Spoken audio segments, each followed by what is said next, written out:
Good morning, students. Today we start chapter number 13 और exercise 13.1. Student मैंने इस chapter की आपको एक बेसिक जो प्रोबेबिलिटी है उसकी एक वीडियो अपलोड कर दी है। तो इससे आगे हम आज स्टार्ट करेंगे एक्सरसाइज 13.1। तो मैंने सारी प्रोबेबिलिटी को मेंशन किया था कि कौन कौन सी प्रोबेबिलिटी है। तो पहली जो प्रोबेबिलिटी आती है वो कौन सी आती है? Conditional probability.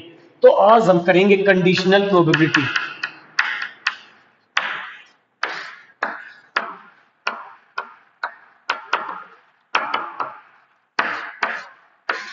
कंडीशनल प्रोबेबिलिटी, ठीक है। अब कंडीशनल प्रोबेबिलिटी है क्या? पहली चीज तो देखिए, मैं इसको थोड़ा सा एक्सप्लेन कर देता हूं, फिर इसके क्वेश्चन करेंगे और क्या इसका फॉर्मूला, सारी चीजें मेंशन करूंगा आज मैं। पहली चीज तो कंडीशनल, जैसे नाम से क्लियर हो रहा है कि इसमें कोई ना कोई कंडीशन जरूर है। मीन से मैंने कहा find the probability of E with the given condition of F. इसको कैसे बोलेंगे? प्रोबेबिलिटी फाइंड करनी है P of E by F. इसको बोलने का मेथड क्या है? फाइंड द प्रोबेबिलिटी ऑफ, जो ऊपर है ना उसकी प्रोबेबिलिटी फाइंड करनी है। Find the probability of E with the given condition of F. F क्या है? Given condition. जैसे मैंने कहा कि किसी बच्चे का जा हॉस्टल से है ना बुक लेके आ, वो कह रहा सर जा रहा हूं। मैंने कहा रुक, वो बुक है ना 2010 एडिशन की है ना, तभी लेके आना। मीन्स मैंने एक कंडीशन लगा दी उसके ऊपर। क्लियर? कंडीशन लगा दी तो इसका मतलब वो क्या है कि कंडीशनल प्रोबेबिलिटी बन गई। समझ में आई स्टूडेंट्स? तो ये कंडीशन है, इसको P of E by F हो या P of A by B, इनको बोलने का मेथड मैं वापिस बता देता हूं। Find the probability of A with the given condition of B. जो नीचे है वो गिवन होगा, इट मींस बी गिवन है। अगर ए क्या है? फाइंड। अगर मैं इसको लिख दूं पी ऑफ एफ बाई ई, यहां से क्या हो जाएगा? फाइंड क्या है? एफ। प्रोबेबिलिटी फाइंड करनी है, find the probability of F with the given condition of E. Clear? जो नीचे है वो क्या होगा? गिवन, और ऊपर जो है वो क्या होगा? फाइंड। इसका फॉर्मूला होता है दोनों का इंटरसेक्शन अपॉन में जो नीचे है पी ऑफ एफ। अगर नीचे ई है ये, तो दोनों का इंटरसेक्शन ई इंटरसेक्शन एफ। आपको हो गया सर एफ इंटरसेक्शन ही आना चाहिए, तो दो का इंटरसेक्शन से ई इंटरसेक्शन एफ कर लो या F intersection E, are same things. Upon में पी ऑफ ई, यहां से क्या आया? P of A intersection B upon में पी ऑफ बी, जो नीचे है डिनोमिनेटर में। Clear students? ये फॉर्मूला मैंने लिख दिए, इनको यूज में लेंगे हम कौन सी? एक्सरसाइज 13.1 मीन से कंडीशनल प्रोबेबिलिटी। इसके क्वेश्चन करते हैं, ठीक है। तो बेसिक चीजें आपको क्लियर हो ही गई होगी कि इसको बोलते कैसे, करना क्या है, सारी चीजें मैंने बता दी, ठीक है। तो जो फर्स्ट क्वेश्चन है, फर्स्ट क्वेश्चन में पी ऑफ ई गिवन है, पी ऑफ एफ गिवन है और P of E intersection F given है। Find P of E by F and F by E, ठीक है। तो question number first, P of E given है, कितना है P of E? Student P of E है 0.6, P of F 0.3, P of E intersection F क्या है? ई intersection F 0.2। ये तीन चीजें हमारे पास गिवन है। अब हमें क्या फाइंड करना है? Probability of E by F, P of E by F. अब फॉर्मूला क्या है ई बाई एफ का? P of E intersection F upon में P of F. E intersection F क्या है? 0.2 अपॉन में पी ऑफ एफ क्या है? 0.3।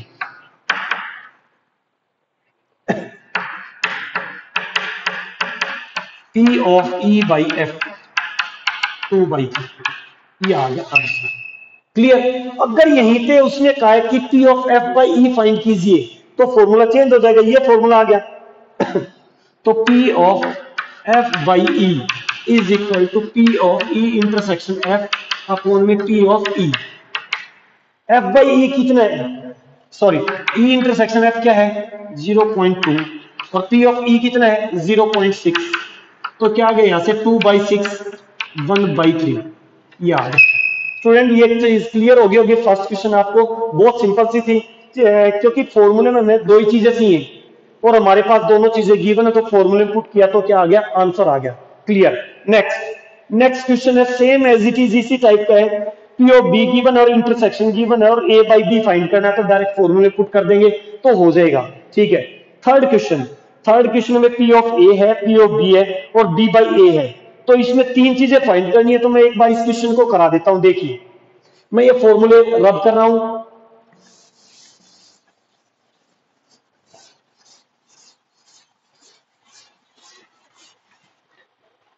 क्वेश्चन नंबर थर्ड,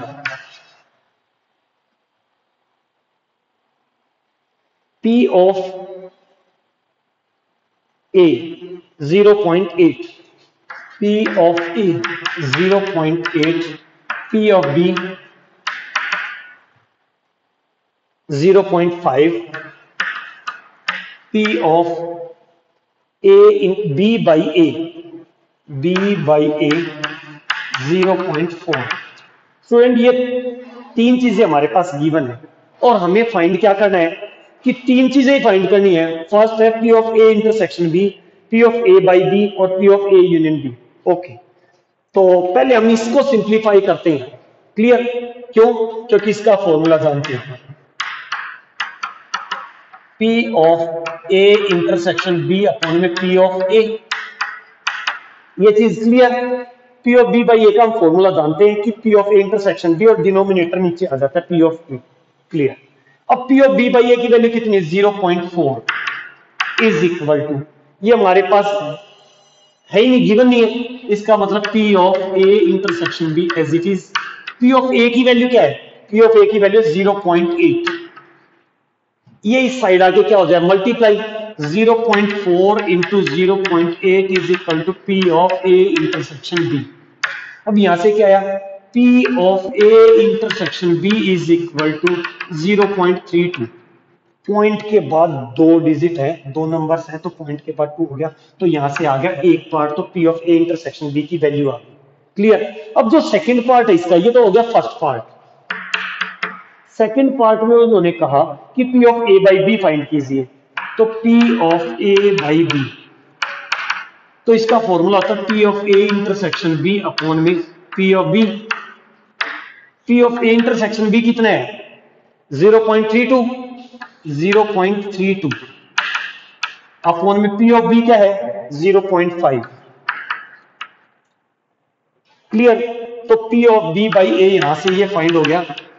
अब चाहो तो ये यहां जीरो किया और इसको पॉइंट हट जाएगा यहां से, तो ए बाई बी क्या आ गया, 32/50। इसको चाहो तो कैंसिल कर दे, तो 2 से कैंसिल किया तो यहां क्या आ गया 16 और ये क्या आ गया 25, तो 16/25 ये आ गया। और जो थर्ड पार्ट है, थर्ड थर्ड पार्ट में कहा कि P of A union B find कीजिए, तो P of A union B का फॉर्मूला जानते हैं, ये सेकंड पार्ट था। Third part, P of A union B is equal to P of A plus P of B minus P of A intersection B. ये formula आप class 11th में sets में पढ़ के आए हैं। ए यूनियन बी का फॉर्मूला क्या है, तो P of A union B क्या होता है, P of A plus P of B minus P of A intersection B. Put कीजिए वैल्यूज। पी ऑफ ए क्या है 0.8 प्लस पी ऑफ बी क्या है 0.5 minus P of A intersection B क्या है 0.32। तो आप यहां भी पॉइंट के बाद दो दो डिजिट कर लिए, तो कितना हो गया ये 2 3 8 16 1.62। Clear students. फिर वापस चेक कर लें कि कितना हो गया ये 82, यहां से हो गया 82 और 80, तो 1.62 हो गया। ये आ गया हमारा P of A union B. Clear students. तो ये तीनों पार्ट हमारे क्लियर हो गए हैं। ठीक है। नेक्स्ट,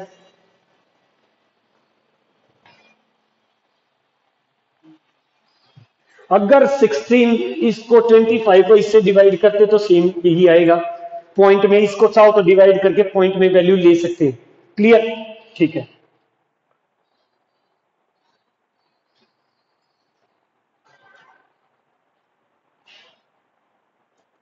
ए इंटरसेक्शन भी ओके। ठीक है।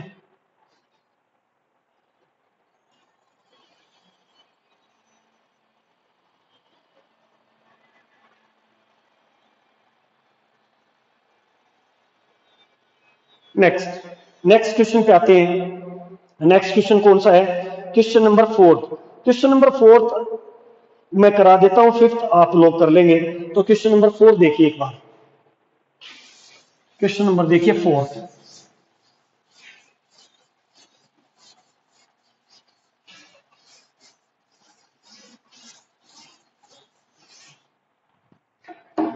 क्वेश्चन नंबर 4 में क्या है? P of A union B find करना है।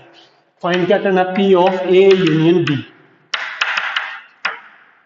ठीक है, और क्या क्या गिवन है? 2p of A, 2p of A is equal to p of B is equal to 5/13। एक चीज तो ये, और क्या गिवन दे रखा है?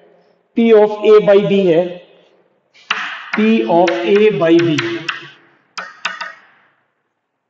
2/5। देखिए अब ये भी 5/13 के इक्वल और ये भी, तो p ऑफ b की वैल्यू तो यहां से क्या आ गई? 5/13। अब 2p of a is equal to 5/13 के इक्वल है, तो यहां से p ऑफ a की वैल्यू क्या आई? 5/2 डिवाइड में चला गया तो 26। अब हमारे पास p ऑफ a की वैल्यू गिवन है, p ऑफ b की वैल्यू गिवन है और p of a by b की वैल्यू गिवन है। अब हमें क्या फाइंड करना? p of a union b। इसके लिए पहले हमें क्या फाइंड करना पड़ेगा? इंटरसेक्शन फाइंड करना पड़ेगा। इंटरसेक्शन कैसे होगा? देखिए, जो पिछला क्वेश्चन था same as it is method. p of a by b का फॉर्मूला क्या होता है? p of a intersection b upon में p of b। a by b की वैल्यू क्या है? 2/5 is equal to p of a intersection b find करना है अपॉन में p of b। p of b की वैल्यू क्या है? 5/13। क्लियर? अब क्या होगा? ये वैल्यू इधर आके मल्टीप्लाई में आ जाएगी। 2/5 into 5/13 is equal to p of a intersection b। यहाँ 5 से 5 कैंसल, तो यहां से p of a intersection b की वैल्यू क्या आ गई? 2/13। स्टूडेंट्स ये चीज आपको क्लियर होगी कि मैंने p of a by b की वैल्यू गिवन थी, उसका फॉर्मूला लिख दिया, तो p of a by b की वैल्यू पुट कर दिया p ऑफ b की, तो यहां से p of a intersection b की वैल्यू आ गई। अब हम फाइंड कर सकते हैं p of a union b। p of a union b का फॉर्मूला क्या होता है? p of a plus p of b minus p of a intersection b। p of a की वैल्यू क्या है?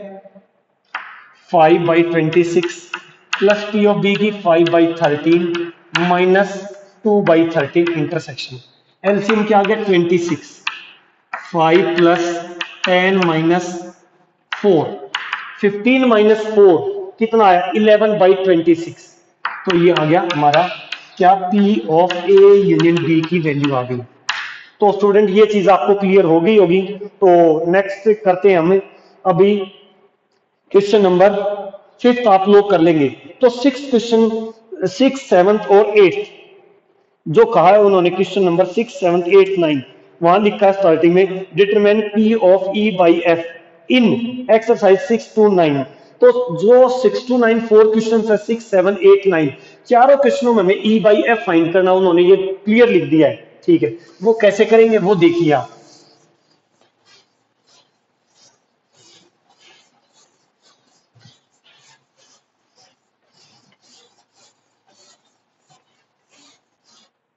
देखिए क्वेश्चन नंबर 6 की बात करते हैं, एक पार्ट करा देता हूं और इसके कर लेना, और एक क्वेश्चन और करा दूंगा 9 तक। तो आज 9 तक के इस वीडियो के अंदर हम इस एक्सरसाइज के 9 क्वेश्चन तक कर लेंगे, और आगे का जो नेक्स्ट वीडियो में अपलोड कर दूंगा, आगे जो भी एक्सरसाइज के क्वेश्चन बचे हैं। तो क्वेश्चन नंबर 6 फर्स्ट पार्ट लेते हैं। तो उन्होंने कहा पहले तो सिंपल स्पेस बनाएंगे, फिर आगे फर्स्ट पार्ट पे आएंगे। सिंपल स्पेस में क्या है? एक कॉइन इज टॉस 3 टाइम्स। मैंने स्टार्टिंग में कहा था, जब आपको बेसिक पिछले लेक्चर में वीडियो अपलोड की थी, उसमें कहा था कि स्टार्टिंग में जो भी क्वेश्चन में होता है वो हमारा क्या होता है? Simple space. तो इन्होंने क्वेश्चन में क्या कहा? एक कॉइन इज टॉस 3 टाइम्स, एक कॉइन को 3 बार टॉस करना है। तो मैं इसका एक बार पहले भी आपको बताई हुई बात है, बट वापिस रिपीट कर देता हूं। सैंपल स्पेस बनाने का फॉर्मूला क्या होता है वो फर्स्ट वीडियो में मैंने आपको नहीं बताया था, तो अभी बता रहा हूं कि एक क्वाइन को 2 raised to power n, n is the number of tosses. अगर क्वाइन को 2 टाइम्स थ्रो किया तो n क्या हो गया 2, 4 आउटकम्स आएंगे। अगर क्वाइन को 3 टाइम्स टॉस किया तो कितनी बार हो जाएगा, n 3 हो जाएगा तो 8, 4 टाइम्स किया तो 16। तो ये बनते कैसे वो चीजें बताऊंगा। अभी कितनी बार किया है, 3 टाइम्स थ्रो किया तो कितने आगे 8 आया। तो अब क्या करना है, इसका हाफ कर लीजिए, 8 का हाफ क्या हुआ 4, तो 4h 4t, उसका हाफ कर लेंगे जो भी टोटल है। By chance n 4 times throw किया हो क्वाइन को तो n क्या होता है 4, तो 2 रेज़्ड टू पावर 4 क्या होता है 16, मींस 8h होते 8t होते। क्लियर। अभी क्या है 8 है तो 4h 4t, फिर उसका हाफ कर लीजिए, 4 का हाफ क्या हो गया 2, तो 2h 2t 2h 2t। अब उसका हाफ कर लीजिए, 2 का हाफ क्या हो गया 1, तो 1h 1t 1h 1t 1h 1t 1h 1t। तो हमारा ये सैंपल स्पेस बन गया। सैंपल स्पेस क्या बना, सैंपल स्पेस बना कि h h h h h t h t h h t t t h h t h t t t h t t t। Clear students, ये तो बन गया हमारा सैंपल स्पेस। इसके बाद इवेंट्स हैं। तो जो फर्स्ट पार्ट है उसमें इवेंट ई है, और फर्स्ट पार्ट के अंदर कौन कौन से इवेंट है, E head on third tosses, E events है हेड ऑन थर्ड टॉस। ये है first toss, second toss, third toss. Head third toss पे 1 2 3 4 टाइम्स आ गया, तो H H H H T H T H H and T T H. तो students ये चीज क्लियर होगी आपको। नेक्स्ट जो एफ इवेंट है वो क्या है, एफ इवेंट में हेड ऑन फर्स्ट 2 टॉसेस, 1 2, तो 2 ही केस ऐसे हैं, 2 ही एलिमेंट आएंगे, एच एच एच फट H H T, first 2 toss पे क्या हो हेड हो। तो ये बन गया हमारे इवेंट्स। अब इनका इंटरसेक्शन भी करना, 3 चीजें करनी है, 2 इवेंट्स और उन दोनों का इंटरसेक्शन, 3 चीजों की जरूरत पड़ती है। फिर तीनों प्रोबेबिलिटी फाइंड करेंगे। ई इंटरसेक्शन एफ, दोनों में कॉमन एलिमेंट्स कौन कौन से हैं, 1 ओनली 1 ही है क्योंकि ये तो है ही नहीं कॉमन, तो एच एच एच, ये बात आ गई। अब तीनों की क्या फाइंड करेंगे हम, प्रोबेबिलिटी। प्रोबेबिलिटी ऑफ ई क्या होता है, नंबर इसके फेवरेबल आउटकम्स अपॉन में टोटल नंबर ऑफ आउटकम्स। इसके कितने हैं 4 और इसके 8, तो 4/8। Clear students. अब एफ पे आए, प्रोबेबिलिटी ऑफ एफ, कितने एलिमेंट है इसके अंदर 2 और टोटल कितने 8, 2/8। इंटरसेक्शन की कर लेते हैं, इंटरसेक्शन है कितने 1, टोटल में कितने 8, तो 1/8। ये चीज आपको क्लियर होगी। अब हमें फाइंड क्या करना, P of E by F। तो P of E by F क्या आ गया 1/8। पहले फॉर्मूला लिख देते हैं, P of E intersection F upon में P ऑफ F। तो E इंटरसेक्शन F कितना है 1/8 अपॉन में P ऑफ F क्या है, P ऑफ F है 2/8। 8 से 8 क्या हो गया कैंसिल हो गया, तो यहां से P of E by F क्या है, P of E by F आ गया हमारा 1/2। ये हमारा आंसर आ गया फर्स्ट पार्ट का। तो सारे क्वेश्चन 6 क्वेश्चन के और पार्ट है वो ऐसे ही करने हैं। पहले तो सैंपल स्पेस तो मैंने मेंशन कर ही दिया, तो एक ई इवेंट बना देंगे, एफ का बना देंगे, उसके बाद दोनों का क्या कर देंगे इंटरसेक्शन, तीनों चीज आने के बाद तीनों की अलग अलग प्रोबेबिलिटी निकाल देंगे। फिर हमें प्रोबेबिलिटी क्या P of E by F find करना, फॉर्मूला लगा के उसकी वैल्यूज पुट कर देंगे। ठीक है स्टूडेंट।